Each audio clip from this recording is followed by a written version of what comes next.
Assalamualaikum warahmatullahi wabarakatuh. Waalaikumsalam warahmatullahi wabarakatuh. Alhamdulillahirrahmanirrahim. Kali ini kita bertemu lagi dalam podcast Kementerian Agama, khususnya di kelompok kerja penyuluh agama Islam, tepatnya Jumat 13 Oktober 2023. Di mana kali ini tema kita yang akan kita bahas adalah tentang bid'ah di dalam akidah. Jadi kita membicarakan bid'ah di dalam akidah. Kemudian juga selawat beriring salam kepada baginda Rasulullah Sallallahu Alaihi Wasallam. Mudah-mudahan kita mendapat syafaatnya. Amin ya rabbal alamin. Kali ini hadir bersama kita narasumbernya Ustadz Zulkifli SHI. Assalamualaikum Ustadz. Waalaikumsalam. Kemudian ada Ustadz Lutfi. Assalamualaikum Ustadz. Waalaikumsalam warahmatullahi. Kemudian ada Ibu Aprida. Assalamualaikum Bu. Waalaikumsalam. Dan ada Ustadz Julfikar. Assalamualaikum Ustadz.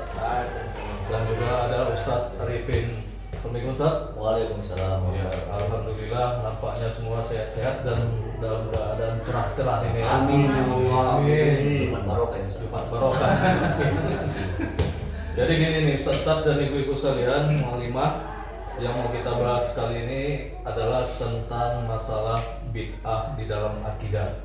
Mungkin secara rincinya kita sudah paham apa itu tentang bid'ah, tapi kali ini kita coba melihat bid'ah yang pada saat sekarang ini kita lihat banyak kejadian yang mengakibatkan itu bisa kalau dilihat menjadi bid'ah. Misalnya perbuatan-perbuatan dalam hal menambah keyakinan katanya kepada Allah, yang akibatnya bisa mengakibatkan syirik. Nah kan itu juga bisa mengakibatkan syirik. Nah ini salah satunya contoh gini, ada orang yang dia ingin mencapai tujuannya, dia mendatangi misalnya kita bilanglah orang-orang pintar, kemudian dia bermohon kepada itu. Ini bagaimana nih kalau tanggapan Ustaz sebenarnya? Siapa duluan? Ustaz Jul ya? Ya, silakan Ustaz Jul. Terima kasih.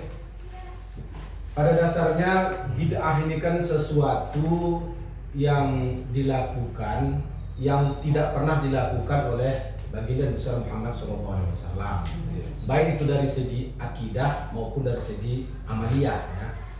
Jadi yang namanya bid'ah ini yang paling kita khawatirkan dan yang paling miris kita lihat sebagaimana kata Ustaz tadi, bahwasanya itulah dia dari segi akidah, mendatangi perdukunan gitu. Itu juga kalau kita lihat misalkan kalau di laut misalkan memberikan sesajen kita kasih, macam ada sesuatu yang lebih dahsyat, yang lebih hebat daripada Allah Subhanahu wa taala.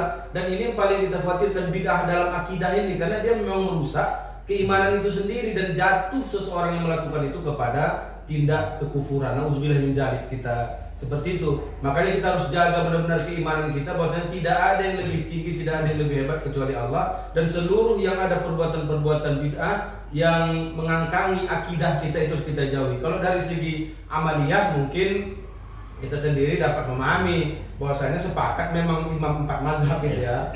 Imam 4 mazhab itu memang sepakat bid'ah itu ada yang namanya hasanah, ada sayyi'ah. Tapi kalau masalah akidah itu tidak ada kesepakatan lagi kalau masalah itu. Kalau sudah melenceng daripada akidah yang sudah digaris besarkan di dalam Islam ini, maka dia jatuhnya kekufuran gitu. Kalau itu menurut saya, mungkin dari teman-teman lain. Ya ini kan persoalan kan gini Ustaz dan Mu'alimah, karena banyak terkadang orang sekarang kan udah mulai frustasi. Frustasi ketika segala sesuatunya dicapai, ternyata ketika dia menggunakan dengan keyakinan yang dianggap bisa mudah tepat terpercaya dan bisa langsung terrealisasi, nah disitulah banyak orang jadikan akidahnya ini tadi rusak dalam pandangan kita, kan itu dia. Itulah Ustaz momentum pemilu kali ini lah yang kita khawatirkan. Pemilu kali ini. Ini banyak kejadian ini kadang-kadang nih calon-calon nih, caleg-caleg nih. Dimanfaatkan. Iya. Pas kali memang. Makanya ini tadi kita khawatirkan itu ya, khawatirnya supaya masyarakat kan tahu nih paling tidak sebenarnya bagaimana sih secara kajian kalau keislamannya ketika dalam ini, apakah dia nanti bisa mengakibatkan jangan sampai syirik, kan itu dia. Inilah bagaimana nih pendekatan kita supaya kita mengingatkan masyarakat ini, Mu'alimah. Kalau kita lihat ya secara agama Islam, kalau untuk masyarakat kita harus lebih mendekatkan diri ke mereka, mengajarkan kepada mereka bahwa bid'ah yang sekarang ini yang terjadi gitu, itu sama-sama sekali itu tidak boleh kita ikuti gitu. Misalnya dalam hal agama gitu, dimana kan ada pernah ya yang mengatakan hadis Rasulullah, barang siapa yang mengadakan hal yang baru yang bukan dari kami maka perbuatannya ditolak gitu. Mardudah ya. Iya, mardudah. Jadi dia ditolak gitu, enggak diterima amal ibadah itu tadi gitu. Jadi dia seperti itu 55 ya.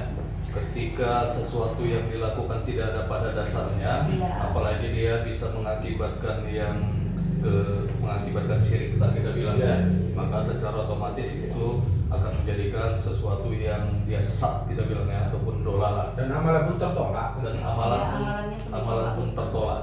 Nah kalau dia memang ada yang kita bilang hasanah ini bagaimana ya? Sebagaimana tadi lah Pak Ustadz, bahwasanya kok yang namanya hasanah ini kan dia dari segi amaliyah dia. Nah, tapi kalau segi akidah tadi sudah pasti melenceng, akidahnya pasti jatuh ke kufuran. Tapi kalau dia amaliyah tadi itu ya ada hukumnya nanti. Yang 5 itu ada wajib, ada sunnah, ada makruh, ada mubah kan gitu kan. Itu yang 5 itu masuk. Kalau yang namanya dari segi bid'ah yang apa tadi, bid'ah yang hasanah tadi karena sepakat. Dan ada pun itu yang kita ketahui yang dari kawan-kawan yang dari as-sunnah kita bisa ya, yang dari Arab Saudi, mereka itu memakai pendapat Asy-Syatibi. Nah kan pendapat Asy-Syatibi, karena Asy-Syatibi tidak membagi bid'ah itu kepada hasanah, enggak, dia cukup setiap bid'ah itu pasti dolalah, setiap dolalah finnar, habis. Itu menurut Asy-Syatibi dan itulah yang dipakai di Arab Saudi. Dan kita sepakat 4 ulama yang 4 mazhab ini bahwasanya ada hasanah kan gitu kan. Baik, mungkin dapat diterangkan sama Pak Ustaz dulu. Silakan. Saya akan mencari latar belakang kenapa kita harus tentang bid'ah ini. Dari zaman Nabi Adam kita sudah pasti itu kan. Dari Nabi Adam sampai Rasulullah, tugas utama itu Nabi itu adalah menyampaikan ajaran tauhid. Itu pasti itu. Tidak bisa tahu lagi. Sampai ke Nabi Rasul kita Nabi Muhammad SAW menyampaikan kepada umatnya untuk menyampaikan ajaran tauhid itu mengesahkan Tuhan dan menjauhi segala sesuatu yang di luar, artinya mengesahkan di luar Tuhan, yaitu dan kemusyrikan. Kalau ayat sudah jelas ya dalam surat Al-Ikhlas ayat 1 itu, Qul wallahu ahad, katakanlah bahwasanya kalau itu adalah Esa, sudah pasti ya. Orang yang kedua, untuk menyikapi kesirikan ini untuk khususnya di Indonesia ya, karena memang dasar dari kesirikan ini timbulnya kenapa? Karena ada kepercayaan nenek moyang. Kenapa agama hadir? Supaya meluruskan dari nenek moyang kita ini punya adat istiadat nih. Kalau kita seharusnya kalau ada kebiasaan perkawinan ini adanya seperti ini. Kalau kita habis melahirkan adanya seperti ini. Sehingga ada nilai-nilai kesirikan dalam itu. Padahal pada zaman dulu masih banyak juga nenek moyang kita itu menyembah pohon, menyembah berhala. Kenapa? Batu. Kenapa? Memang tidak ada dasar agama tadi itu, karena masih mengikut ajaran nenek moyang. Yang ketiga, banyak juga ini di kalangan nenek moyang kita ada semacam mitos-mitos, ya, mitos-mitos kepercayaan yang dianut oleh nenek moyang, sehingga itu turun menurun pada generasi. Nanti kalau begini jangan lakukan, nanti pantangannya seperti ini, nah gitu. Padahal sebetulnya itu adalah hak Allah kan, seperti itu. Jadi bagaimana menyikapi dengan kesirikan ini? Mari kita tanamkan kepada anak kita. Nah, itu yang paling utama. Tanamkan bahwasanya Tuhan itu cuma satu, yaitu Allah Subhanahu wa taala. Baru yang kedua, segala sesuatu semua harus diperuntukkan kepada Allah Subhanahu wa taala. Tidak boleh ketergantungan selain Allah. Itu dia. Itu Pauline. Mungkin yang pertama dari penanaman kepada anak. Sejak dinilah yang paling utama. Dari segi bid'ah akidah ya. Bid'ah akidah. Karena akidah supaya kita tidak melenceng dari akidah dulu kita permasalahkan. Karena memang itu dia. Dasar. Untuk hal yang hasanah, saya pikir itu untuk hal yang hasanah gitu kan. Hal yang baik. Hal yang baik yang sekarang ini yang sering kita buat gitu, seperti Maulid Nabi gitu. Memang tidak ada dasar hukumnya, cuma baik kan Bu. Dan dia tidak menyalahi syar'i kan gitu. Tapi kenapa Nah, ini ada pandangan saya. Iya. Silakan Ustaz Lutfi. Seperti ada di kampung saya, mereka kalau membaca pengajian surah Yasin, nah, apalagi waktu apa itu pengumpulan jenazah. Iya. Nah, habis pengumpulan jenazah, Talqin. nggak tahu. Nanti datang ke situ bawa sesajen gitu kan, tapi nggak semua lah di kampung itu, beberapa orang aja gitu. Jadi itulah dia dasarnya ya. Jadi memang pada dasarnya tadi sesuatu yang tidak ada dilakukan pada masa Nabi maka dianggap bid'ah, tapi sesungguhnya kalau kita lihat sekarang ini ada sesuatu juga memang tidak ada pada masa Nabi, tetapi kan dianggap baik dan bisa juga melahirkan kebaikan-kebaikan. Nah itu maka dikatakan tadi ada yang menyebutnya dengan bid'ah hasanah. Maka secara umumnya yang kita maksud di sini adalah ketika dia sudah menyimpang daripada ajaran agama Islam, ketika dia sudah menyimpang dari persembahannya kepada Allah Subhanahu wa taala, maka itulah yang kita bilang termasuk salah satu dia yang menyimpang daripada bid'ah ini tadi. Bid'ah akidah.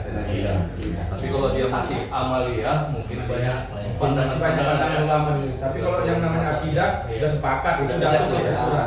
Jadi secara Sesat, umumnya, ya. kalau sudah akidah otomatis sesat, itu dia yang dalam hal ini ya.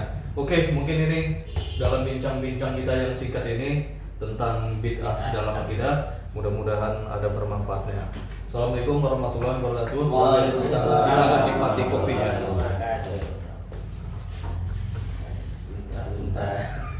Caranya. Tadi itu semuanya itu adalah dolalah, mereka tak menganggap ada hasanah. Itu tadi. Padahal sepakat Imam Mazhab itu sebenarnya Pak, sepakat sebenarnya. Memang mereka itu menurut Imam Hanafi sama-sama. Bajul, kemana Bajul? Sama juga bid'ah ini kan mengada-adakan sesuatu yang tidak pernah dilakukan oleh Rasulullah. Iya. Seperti di kampung saya juga ada itu satu buah dibilang satu kuburan gitu. Banyak orang yang menyembah di situ. Nanti datang ke situ bawa sesajen gitu kan. Tapi nggak semua lah di kampung itu, beberapa orang aja gitu. Jadi itulah dia dasarnya ya. Jadi memang pada dasarnya tadi sesuatu yang tidak ada dilakukan pada masa Nabi maka dianggap bid'ah, tapi sesungguhnya kalau kita lihat sekarang ini ada sesuatu juga memang tidak ada pada masa Nabi, tetapi kan dianggap baik dan bisa juga melahirkan kebaikan-kebaikan. Nah itu maka dikatakan tadi ada yang menyebutnya dengan bid'ah hasanah.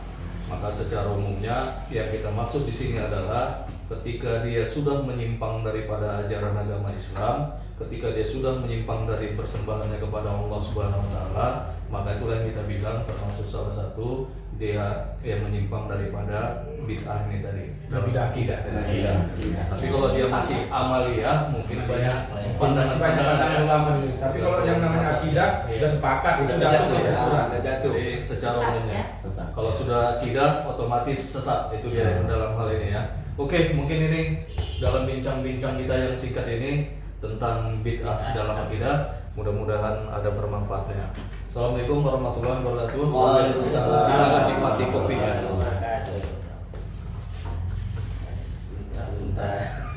Caranya.